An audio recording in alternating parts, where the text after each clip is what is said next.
Now, slightly later than Bill, a revealing insight into the martial arts. This program contains strong language from the outset. Judo, Taekwondo, Muay Thai, and Kung Fu. It's all about fighting. Yet the martial arts have retained a romantic quality. Some people dedicate their whole lives to mastering these fighting arts. But why? Do they simply want to become the best in their art? Do they want to feel invincible on the street? Or are they in pursuit of mystical knowledge or some ancient wisdom? You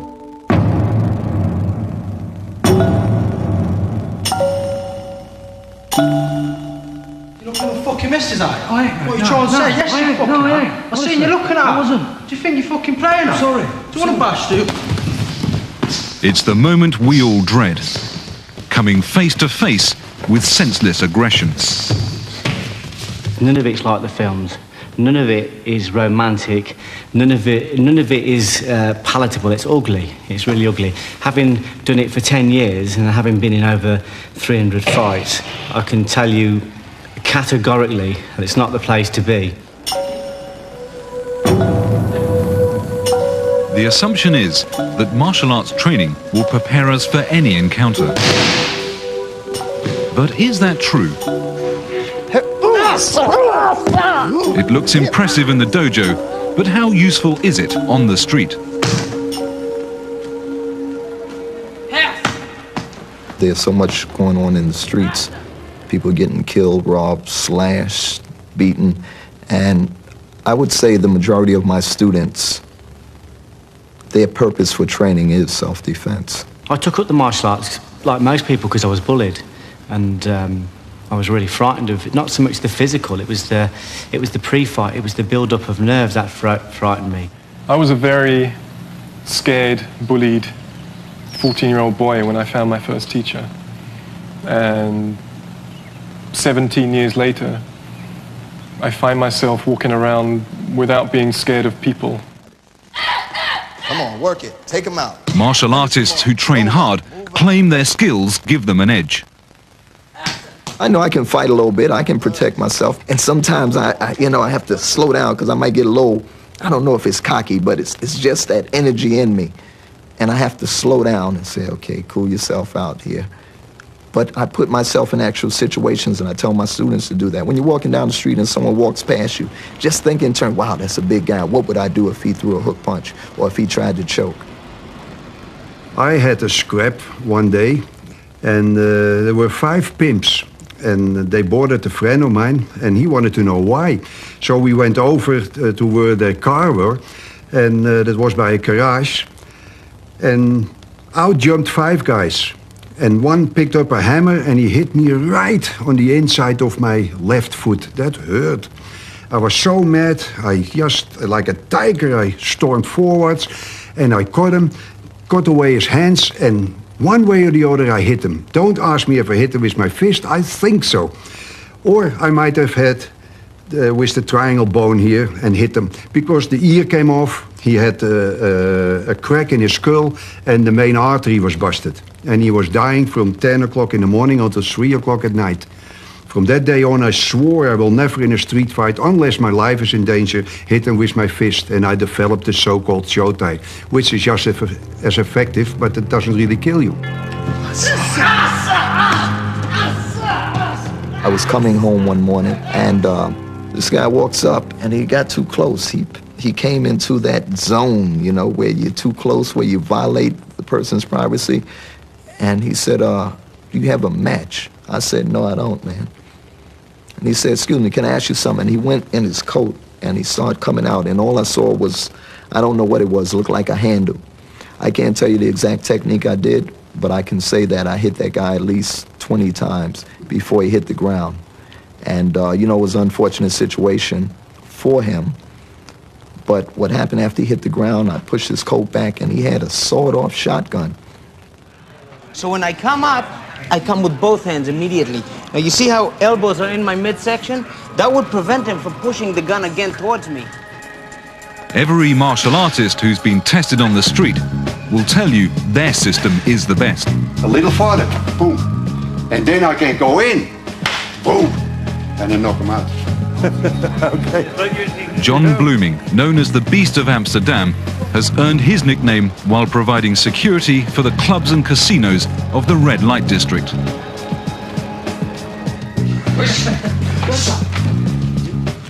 With a 10th dan in karate and a 9th dan in judo, he is a world-class martial artist.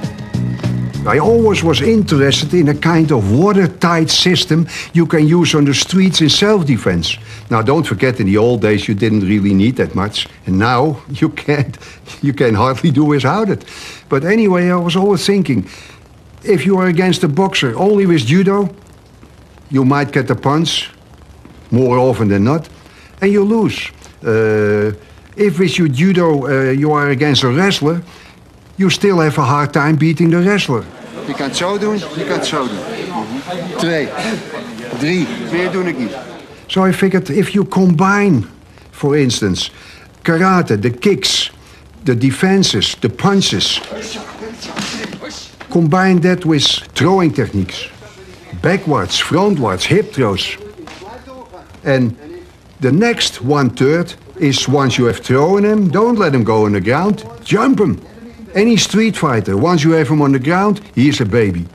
So from here, in, bang, and up. Come on now, it was not that bad. And then you pull the other one over your wrist. See what I mean? At 6'4" and 16 stone, you could argue that any system might work for Big John Blooming. But what about the rest of us? Dave most probably could not do the things I do. Why? Because I'm tall, I'm heavier than he is. On the other hand,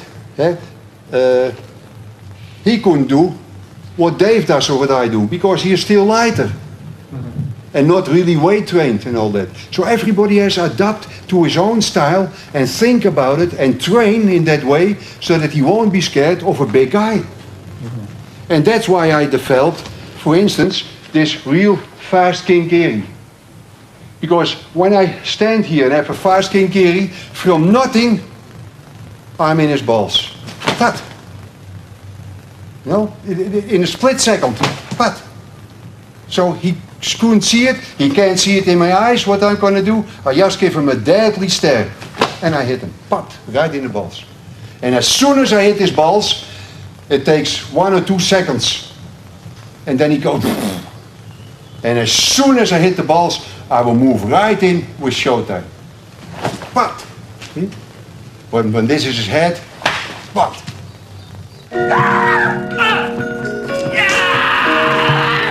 Mike Finn agrees that the smaller person does have a chance against the larger person. Holder of 40 black belts, Mike is recognized by the Guinness Book of Records as the most qualified martial artist in the world. If he pushes you, you can meet his force and fight back if you're strong.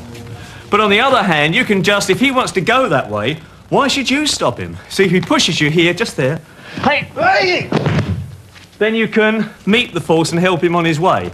That's one way of doing it, sidestepping it and letting the force carry on. Another way is to take his momentum, accelerate it, and then keep it going and throw him that way. So if he grips you here, keep him moving, tap, and then throw him that way. Another alternative is to start him moving and suddenly change direction. So from here, keep him moving, tap, and just change direction. And finally, you can actually stop him, and it's the same sort of thing as the motorcyclist going along. There's the tree, whack. This is that principle here. Yeah! Knowing you have great technique gives people like Mike the kind of confidence that will deter a likely attacker. But it's difficult to know at what point we would be good enough. If you train on a minimal level for a period of a year, you could probably learn enough to get yourself into trouble, in that you'd go in and try something that you're not capable of actually finishing, and so you'd escalate a situation. I think maybe I would say between 2 to 5 years would give you a reasonably competent knowledge in order to be able to make those techniques work on a subconscious level. There is a belief that enough martial arts training will make us invincible. This is what they'd expect. Jeff Thompson knows better. In reality, if you've got 3 people facing you, you're looking at death. If I allow anyone to come near me, as soon as he attacks, they would all attack. Jeff is a former nightclub bouncer and now one of the world's leading experts on street fighting. And that's where it would happen with most people. Because they're waiting to be attacked, they'd be overwhelmed. So if I was facing more than one and I couldn't run away, I would position myself so these are offside me as I'm talking. And I'm fucking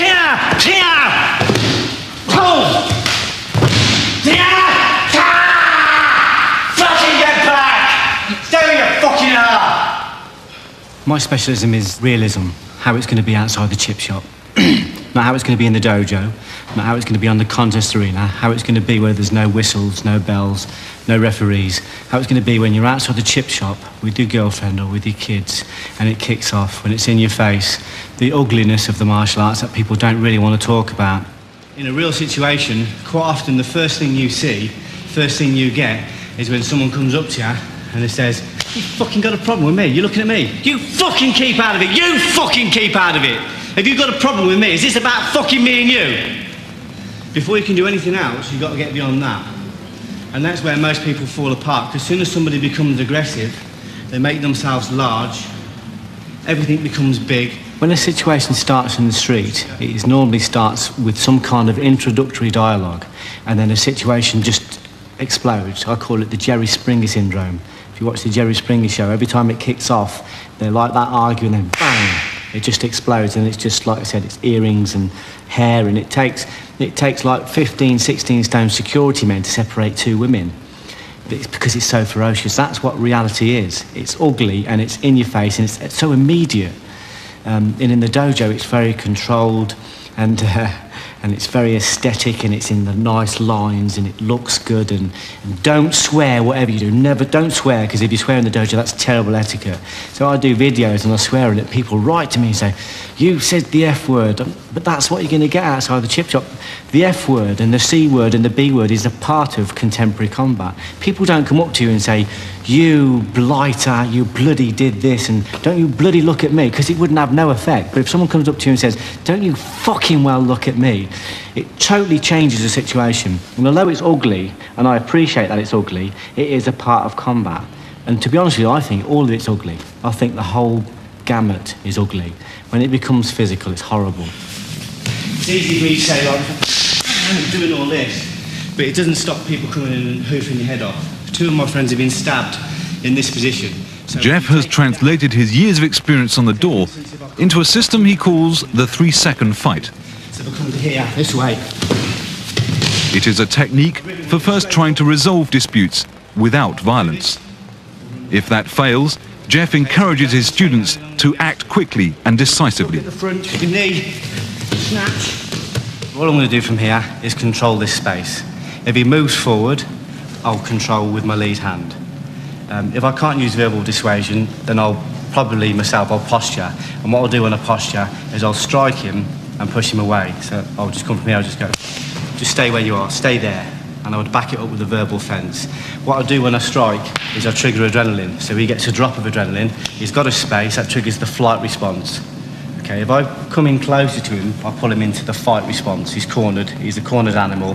The Neanderthalic part of him is going to want to fight. If I create a gap, then that kind of mammalian part of him is going to want to run away. The main thing I teach, which is where most of the controversy comes from, is the preemptive attack. I teach people, if they can't avoid a physical conflict, to hit first. And I teach that because I know, and I've learned, that it's the only thing that works. As I'm talking to him, if I can't get away and I am sure that an attack is imminent, I'm 100% sure, then I'll attack first. And from this point, that's the only thing that will work. The blocking and countering will not work. It's about as useful as a paper condom. It won't happen.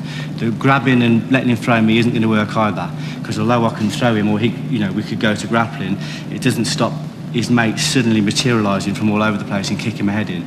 Even strangers walking past will kick your head in, because that's the nature of society. So all I'm going to do from here, if I can't, is I'm going to ask him a question, and then and then I'll just go in with either a punch or a headbutt or whatever's open to me, and I'll finish it within the first couple of seconds. That's it. Matty, he'd be shouting. Yeah, what are you fucking saying there? Do you want to fucking go? Yeah? Okay, have a go there. How's the switch on? Make it interesting. You switch on. Yeah, what are you saying then? Our natural instinct is to run away. It's the strongest instinct we've got. Now, for you to be able to override that, your willpower has got to be very powerful. Not only that, you've also got to get rid of all this nonsense about waiting to be attacked and trying to block and counter. It won't work. So if it's going to be physical, you know, control the pre-fight. If you can, avoid it and escape. And if you can't, be the hammer or the anvil. You either hit first or you get hit yourself. And like I said, most situations these days do not end after the first blow. The fight starts when you hit the floor, and then someone does a 56-move kata on your head, and when they're finished, your mum won't recognise you. You just come out with the toe tag and the nice inscription on the marble, and it's not what you want.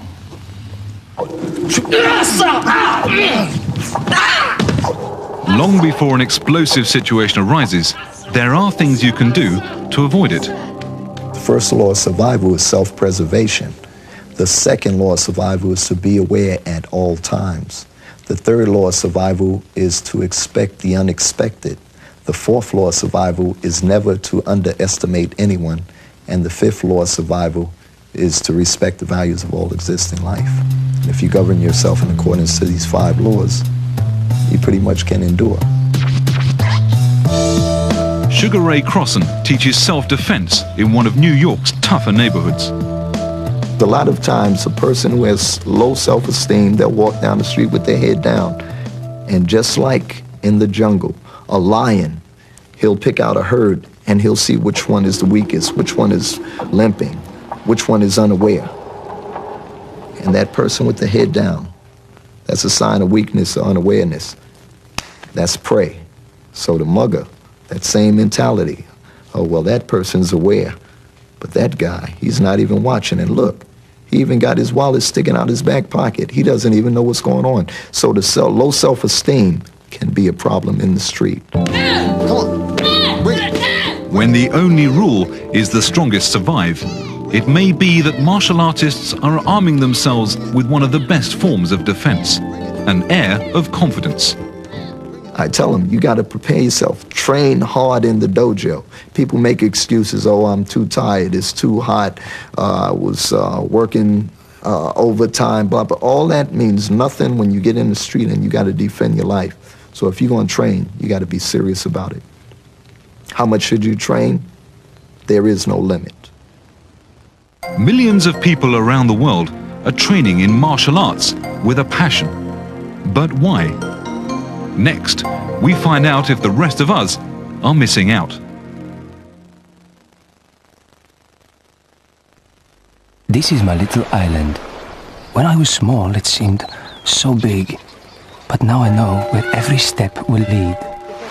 On your island, the roads go on forever, and some cars do the same. I see myself in a Toyota Corolla, heading for somewhere far away, but as sure to get there as I am on my little island. Then my world will seem very big again. The new Toyota Corolla with VVTi.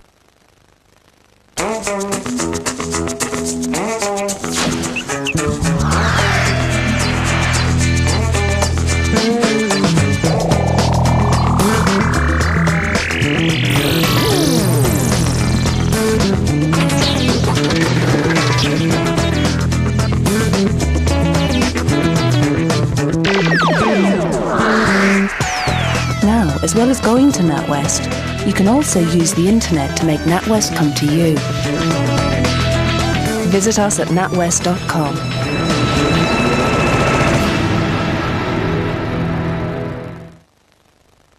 Only 10p a minute? Call Chatterbox 09013 30 30 30. You'd better believe it. Only 10p a minute. 09013 30 30 30. Call now.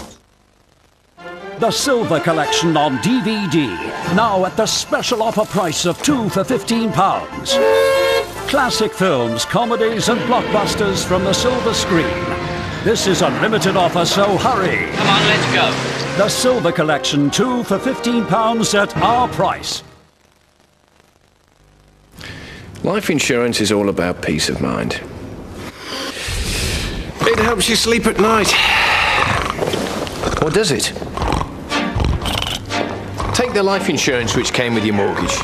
Could you have got a better deal? And if so, think of all the money you could have been throwing away, month after month, year after year. Well, wake up and do something about it. Apply online at directline.com or call Direct Line on local rate 0845 605 0181. You could be in for a pleasant surprise when you realise what you could save.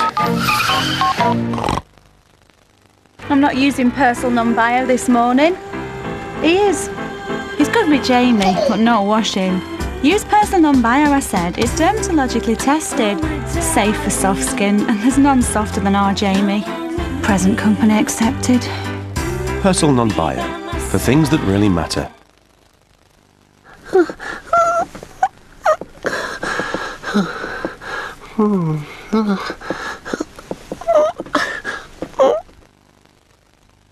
Something missing? Whatever you're looking for on the internet, Lycos retrieves it. Lycos goes to extraordinary lengths to dig up exactly what you need. Lycos, your personal internet guide. Lycos.co.uk.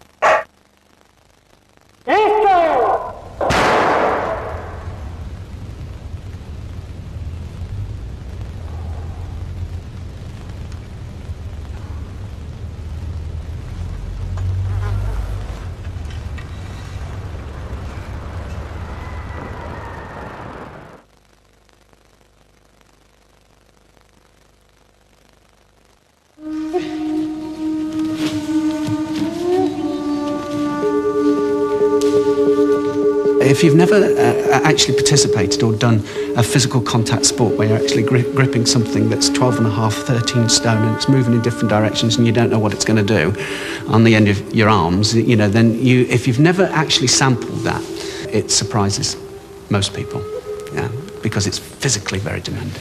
Everything is working together. The legs, the body, projection, all right? This is Neil Adams, 3 times world champion in judo and twice silver medalist at the Olympics. Speed of entry as well is important. Okay. It's dangerous. It's like having a weapon. And the weapon's inside. It's already trained. If you have a weapon and it's not and you're not in control of it, then it's a dangerous thing. So I think you've got to be in control of it. So, I mean, that's part of the lesson, isn't it? There seems to be a paradox here. Although Neil has honed his body to peak fighting form, he would never deliberately hurt anyone. Developed by Jigoro Kano in Japan 100 years ago, judo was never intended for contests outside the dojo. Jigoro Kano wanted to put it into the school curriculum. He wanted to put it into schools in Japan. At the turn of the century, jiu-jitsu, which had certain forms in it that were quite dangerous, he took those forms out, and that's where judo came from. It derived from jiu-jitsu. And he wanted to introduce it into the school curriculum. To do that, he had to make it safe. He said that it wasn't just a sport. He said it was a lesson for life. And think of the things that you can take out of it that are going to actually help you. He did it to give self-confidence and introduce different qualities, with your everyday life. And that was his philosophy. That's why we don't practice to go out onto the street and show everybody how fantastic we are and that we're like Bruce Lee. My favourite technique is an arm lock. Then what I have to do, as my partner lands from here, is make sure I'm behind. Then catch the arm, put the arm under pressure. I have to straighten it first. When I straighten it, the pressure goes against the arm and the elbow. And as you see by the twitch of the hips, I get my submission. Neil Adams is my judo instructor, and what I love about Neil is that polarisation. It's the ultimate aim in martial arts to have that yin and yang, that very hard and that very soft together. So if you met Neil and you didn't know anything about judo, you wouldn't know he was a fighter, because he's such a gentle person. And I aspire to be like Neil.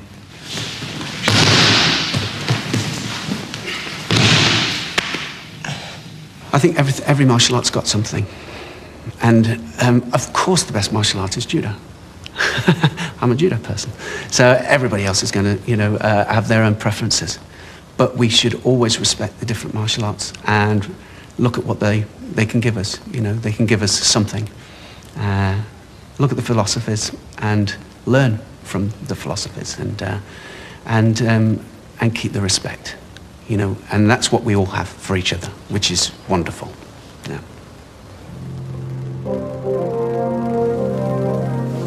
This sword is razor sharp. In the feudal period, this kind of sword would be capable of cutting a man in half. You could cut a steel helmet in half, and quite often cut through the armour that a samurai might be wearing.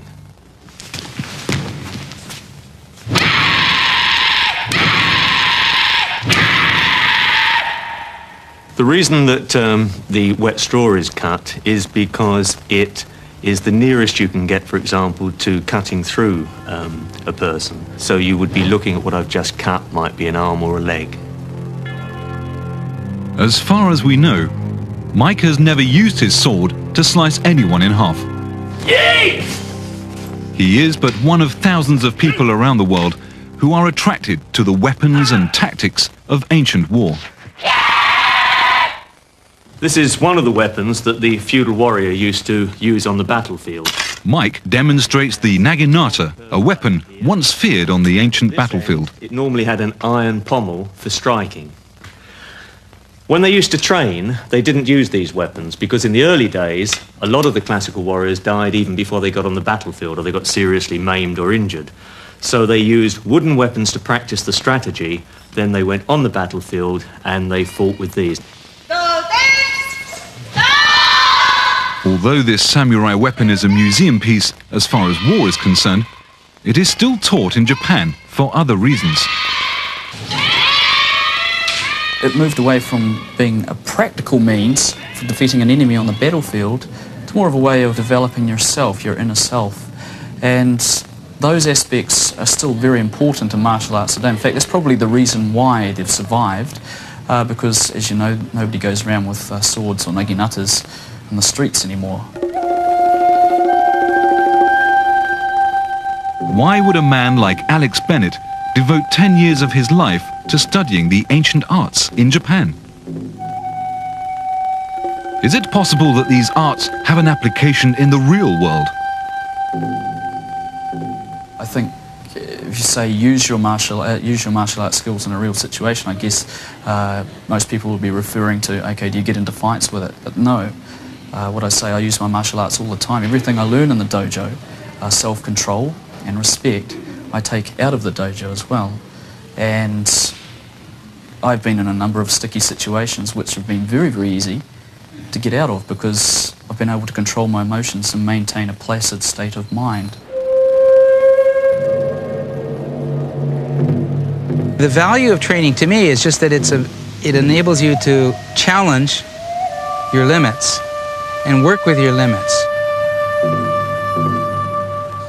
Mike Skoss has devoted nearly 25 years of his life to Ei Jitsu, the ancient Japanese art of drawing the sword.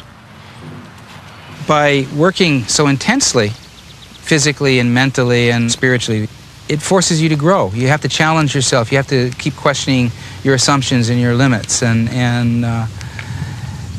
you get very close to people. You come to understand something about people that you just can't get that close except when you're dancing or when you're doing some kind of very high art. And that's what I would say, martial arts are a form of high art. They just happen to be combative in nature as opposed to musical or plastic or whatever.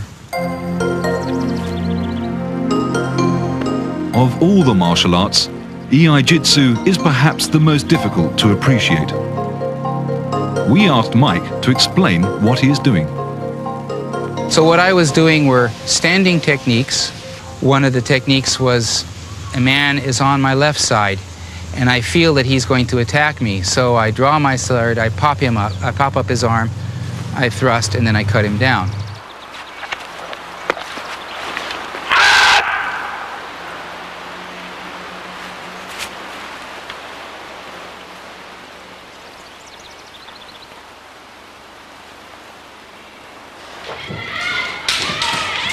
These ancient battlefield techniques have found a comfortable home in the modern dojo. For some, it is just a pastime. For others, it is a virtual world in which to explore the imaginary act of killing someone.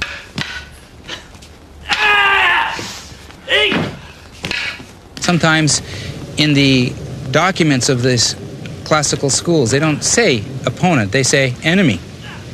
And that's the spirit that you train with. You know, of course, you're cooperating.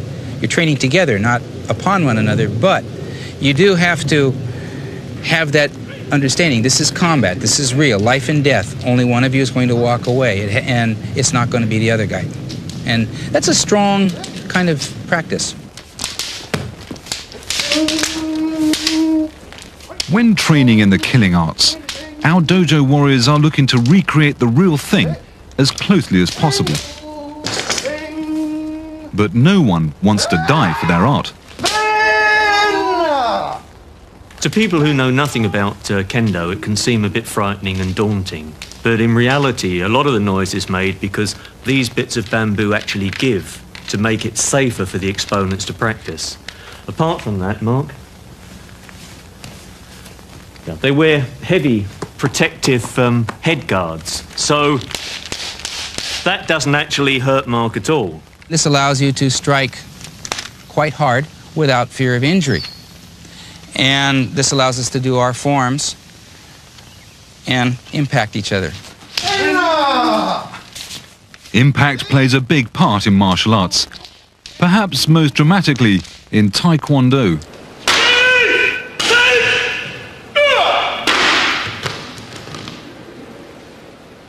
Dave Oliver is chairman of the Taekwondo Association of Great Britain. Key element for me in destruction is that you've got the confidence to hit it and penetrate and go through it, and that is just psyching yourself up. You're really using your adrenaline, as you would do if you were in a self-defense situation on the street.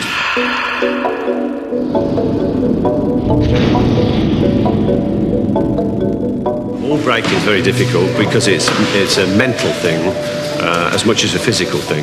If you're scared of hitting the object, then you're not going to penetrate, you're not going to go through, and you'll end up injuring yourself. Does being tough in the dojo lead to acting tough outside? In common with most martial arts instructors, Dave sees how training can change his students. What I find with students when they start training, a lot of them do come and think that they're going to be Bruce Lee or Jean-Claude Van Damme and want to fight. But it actually has the opposite effect on them, because when they spar or do destruction or do patterns and they work out regular, it takes the aggression away. They don't really need to do that. They can go in competitions and they can spar in the school.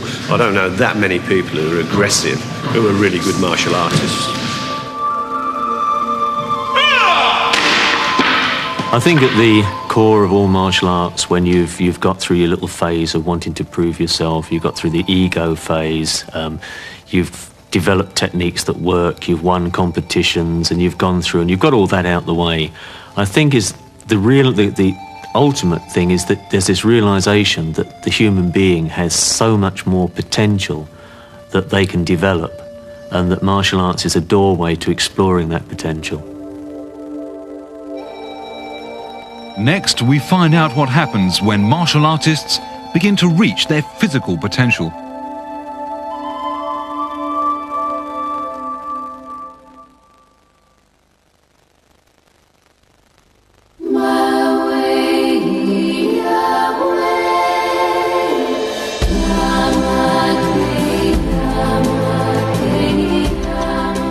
A Cheltenham and Gloucester Mortgage can open the door to all kinds of homes. We can even fine-tune a mortgage to suit you.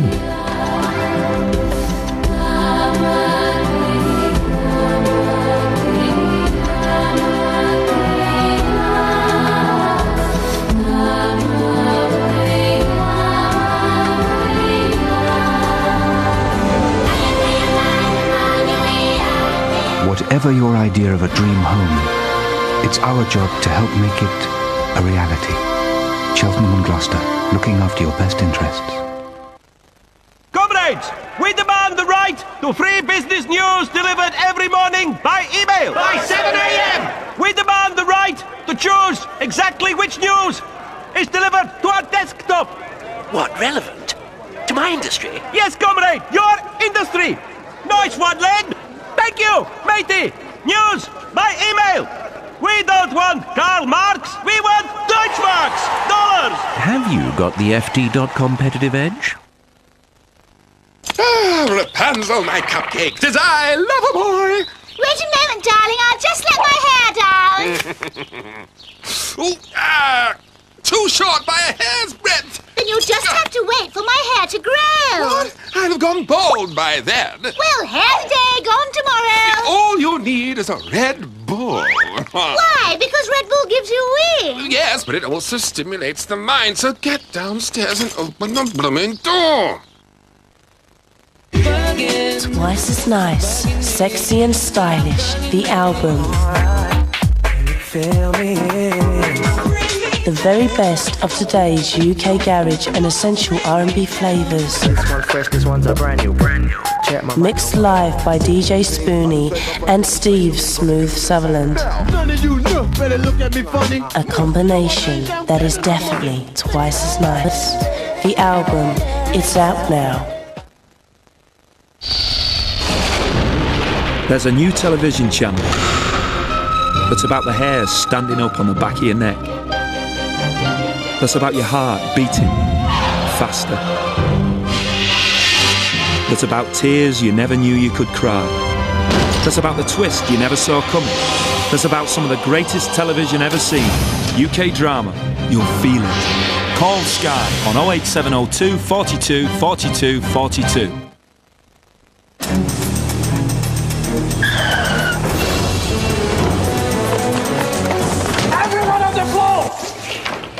Stop! What are you doing? This bank is not ready yet. There's no money. There's no safe. There isn't even a roof. You can't rush these things, you know, like you can't rush making Grange. It's brewed longer for a fuller taste, and it's only released when it's ready. Chris? Grange. We only let you drink it when it's ready.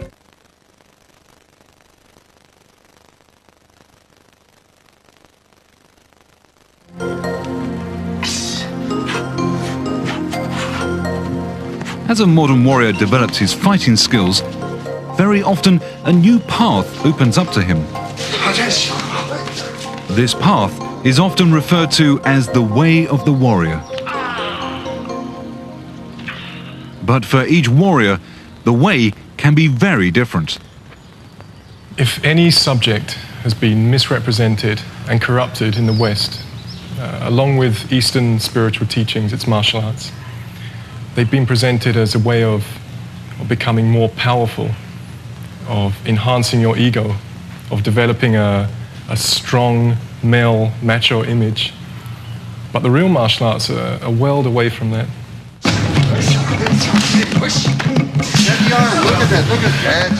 My personal opinion is, it is not the mystic, all the funny things around it which makes me jittery. No, it is a hard way of life. Be yourself. Try to improve yourself. Try to be honest against everybody. But once you get shafted by somebody, really whack them. Boom! And then knock them out.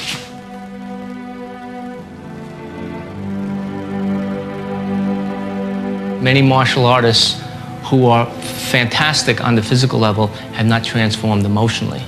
If for warriors in ancient China, and we're fighting for our country, and we have to learn that to defend our country. That's one thing, but we're leading normal lives. It reaches a point, you know, how big a gun do you need? You already can kill. Now this is the salutation of our triharmony method.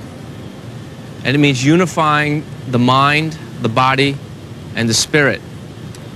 The whole purpose is to take these three separate energies. Many masters of the martial arts have taken the old arts and developed systems more applicable to the modern age.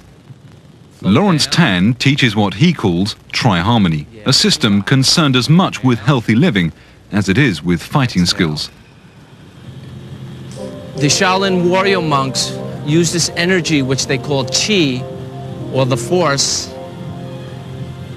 They developed so you could use it for self-defense, for combat, and you could also use it for healing.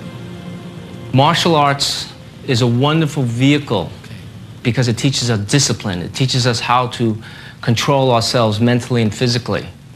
And it brings us to the spiritual gate. Absorb the energy, that's right. And what I'd like to do is to help create a new holistic model of martial arts where the self-defense and art of self-defense transforms into art of self-transformation. It's time for us now to focus more on our awareness, our spiritual awareness, because no matter how good a fighter you are, you could have a world full of great fighters. We're about to destroy ourselves.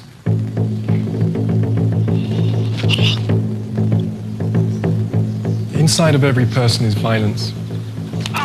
You know, we all get angry, we're all scared. In fact, in my experience, we're all like scared little children pretending to be grown-ups. But very, very few people really find wisdom, compassion, and maturity in their life or their practice. The first thing that Mr. Chen taught me was how the mind and heart are the real foundation of martial art practice. His teaching really embodies the Buddhist, Taoist, martial art wisdom tradition. It's not about fighting. It's about something much more profound than just punching somebody or defending yourself. It's about developing a body wisdom, a compassionate heart, and having the ability to not just heal other people, but heal your own fear.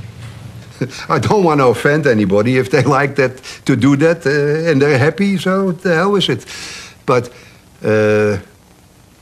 I always find the spiritual thing and the meditation and the Zen thing behind karate or fighting sports is usually one far less than mediocre teacher who fills his pocket with money and couldn't hit his grandmother if she had an umbrella in her hand.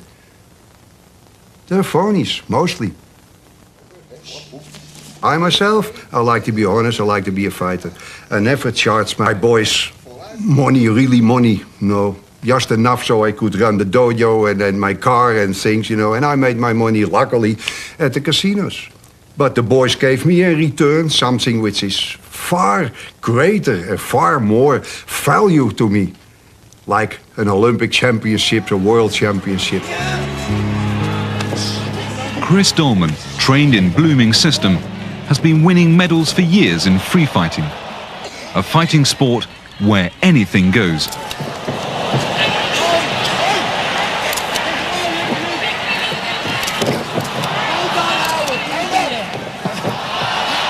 Chris Dolman is the best all-round student I ever had.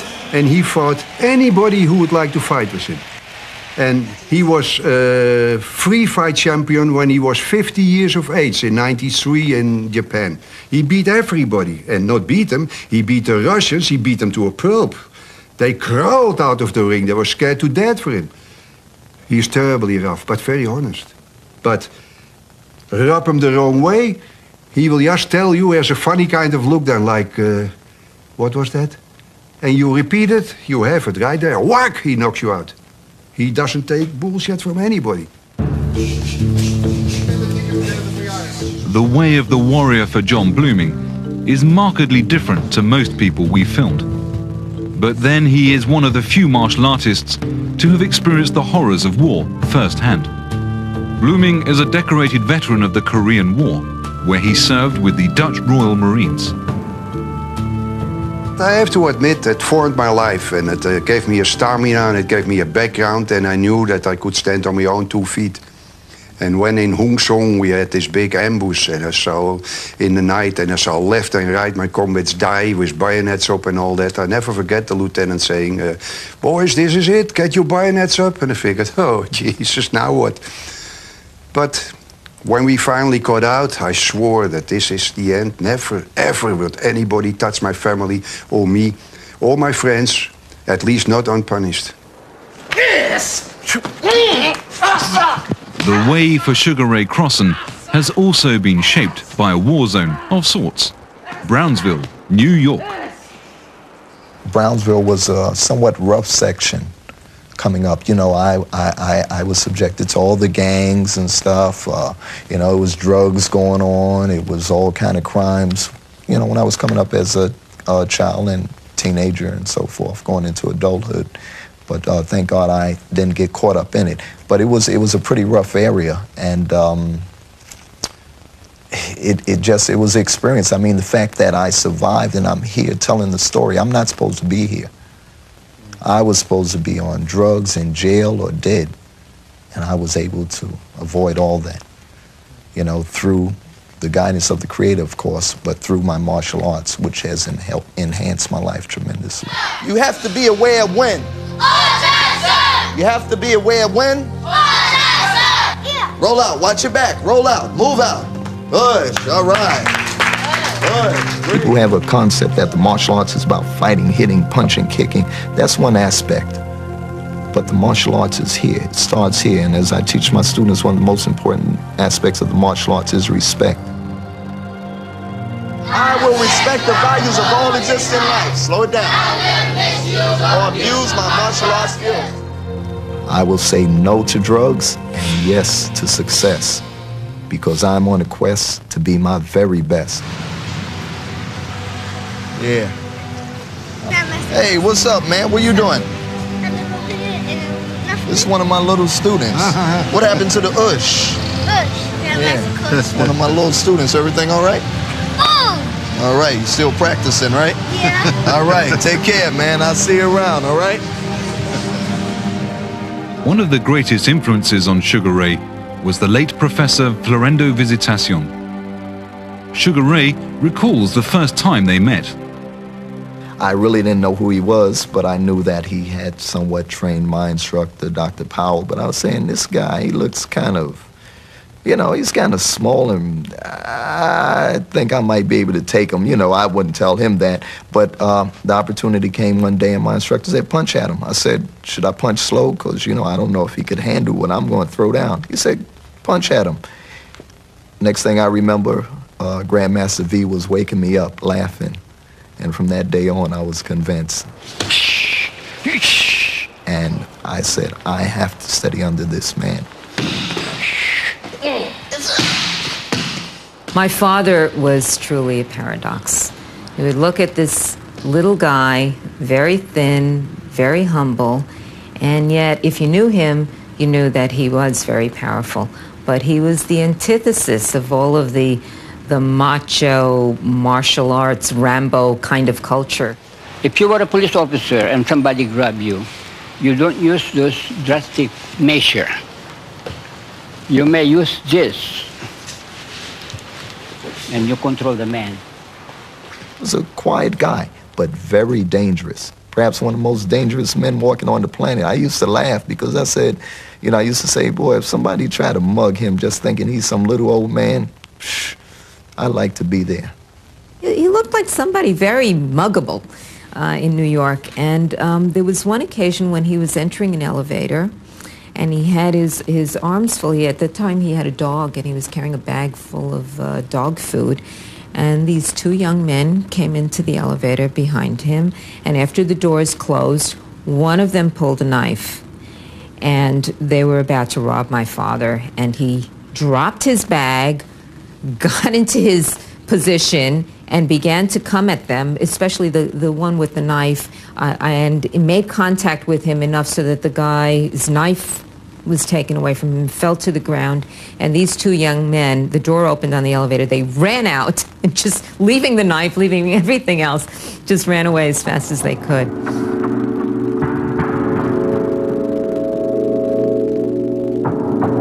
My father's overriding philosophy of his practice was that you learn to fight so that you never have to fight. He really truly believed that people who were powerful did not have to display power. They didn't have to be bullies. Indeed, he always taught us that when you assume power, what comes with power is a responsibility to be very restrained. And the more power you had, the greater your responsibility was for that self-restraint. If you don't know it, do what, folks? Fake it till you make it. Here come this big man. He says, hey, little girl. Professor Visitation taught Sugar Ray how to be powerful in times of need, but also how to use peaceful restraint. Do it easy, don't hit me. Ah, right, and then once I drop there, what else, palm heel? Someone asked me, could I stop a bullet? And I said yes. And they looked at me like I was crazy. He said, how could you stop a bullet? I said, I could stop a bullet by not allowing a situation to escalate where it gets to the point where this person wants to shoot me or want to kill me. A lot of people, they get shot because they stand there, they argue, they might push the guy, smack him in the face, yeah, come on back, go ahead, do it.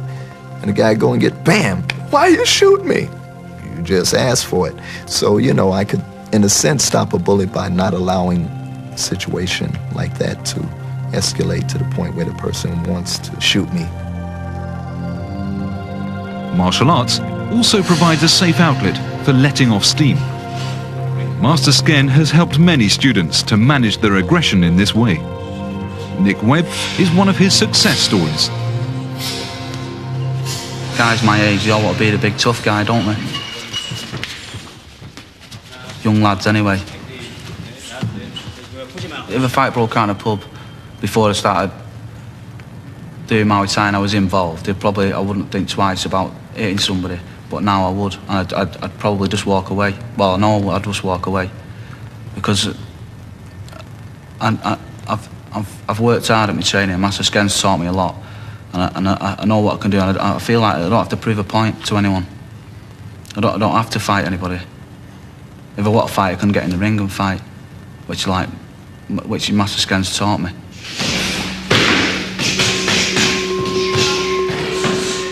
When I teach Muay Thai, it's helping me to see someone, have changed their way of living or their way of life, to be able to channel their aggression and to believe in themselves and to achieve something in the later life.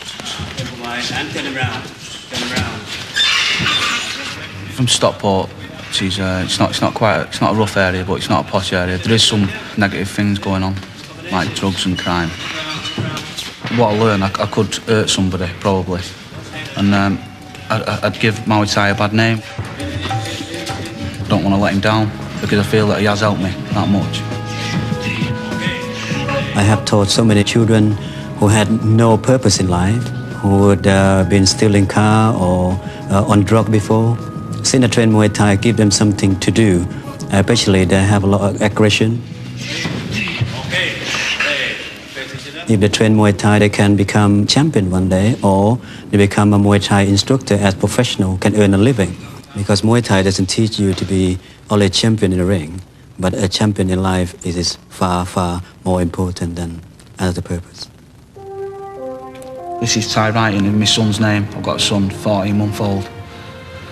So that's another reason why I do it, because there is a lot of bad things about it, and I could go down the wrong track, but I do it because I want if I do start fighting and win fights, I want my son to know that, you know, his dad did something worthwhile, and I didn't just waste my life, sort of thing.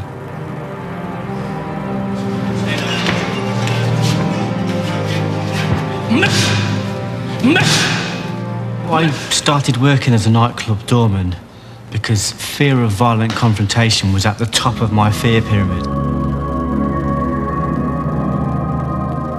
So to confront that fear, I went and worked as a nightclub doorman.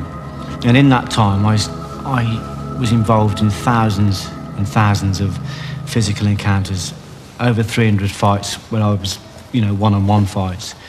And I found myself, and then at the same time I lost myself. So I went on there for salvation because I needed to confront my fear of violence.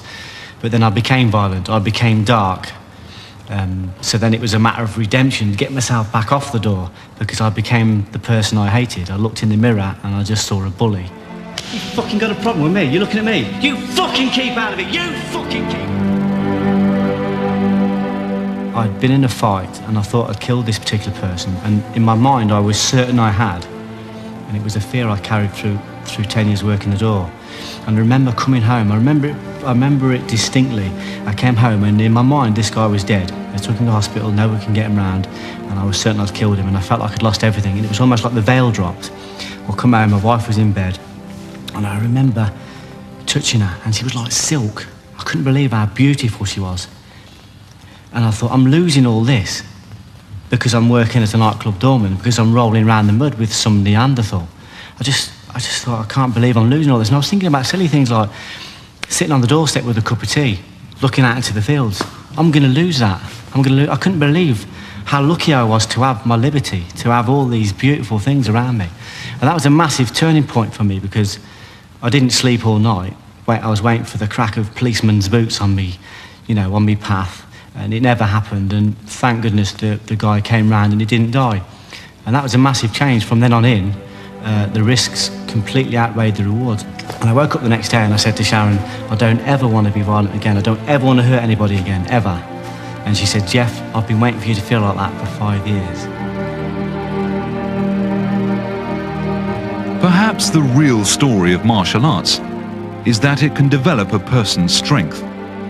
Not just on the outside as a fighter, but on the inside as a human being.